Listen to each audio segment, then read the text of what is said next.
Pain signals and pain perception is designed to get our attention. When we feel pain, we automatically assume something is wrong, and often something is. The different types of pain can tell us not only what is wrong, but also potentially how to solve the problem. I chatted with Dr. Mohammed Mullah, family physician, to share his insights on pain.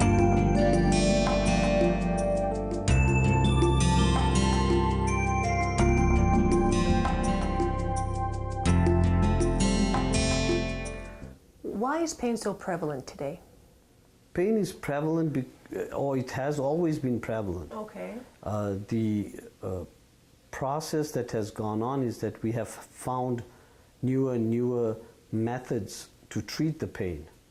And in the past, we wouldn't be able to treat anything more than for a short period of time.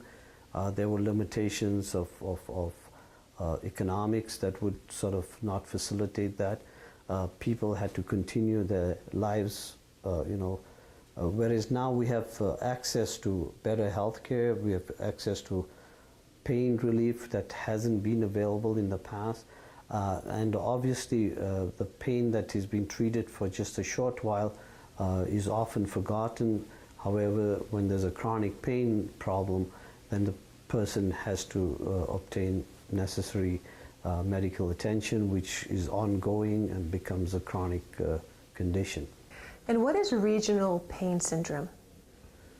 Actually, regional pain syndrome was essentially defined in so many different ways. That was an unexplained syndrome X or syndrome Y or syndrome. But what happened was that there was a certain amount of pain originated from a certain area, and that in itself became the area of concern. So you can have a regional pain syndrome from, say, just the lower back, and that would continue with chronicity and cause more problems for the patient as he tried to function, and that regional pain would be focused on that area. And no matter what else you did, you could manipulate other areas, it would not work except if you address those pain issues for that particular region. Why is pain so debilitating? Pain is debilitating because there are two components to it. One is a very chronic perception of pain.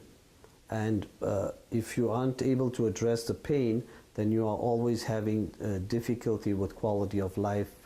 And therefore, with its chronicity, it becomes debilitating. The person can't function, is unable to achieve what his expectations are. He can't carry his burden with work. Co-workers have difficulty in trying to accommodate his needs or her needs. And those are the issues that makes it a debilitating condition. Mm-hmm.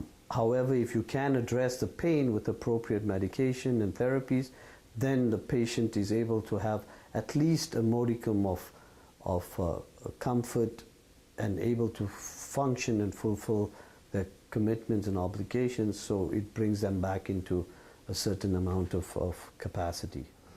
How as a society can we best cope with our daily pain, and what would you suggest to your patients?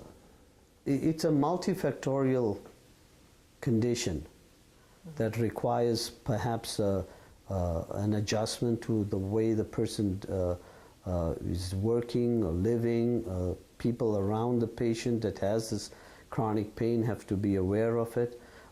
People who have fibromyalgia, they are people who have just muscular pain, rheumatic in nature, but has a component of pain which can obviously cause a significant amount of depression and anxiety and stress because of the inability to have a functioning quality of life. So the patient is therefore multifactorial, and you have to therefore treat each individual component of this.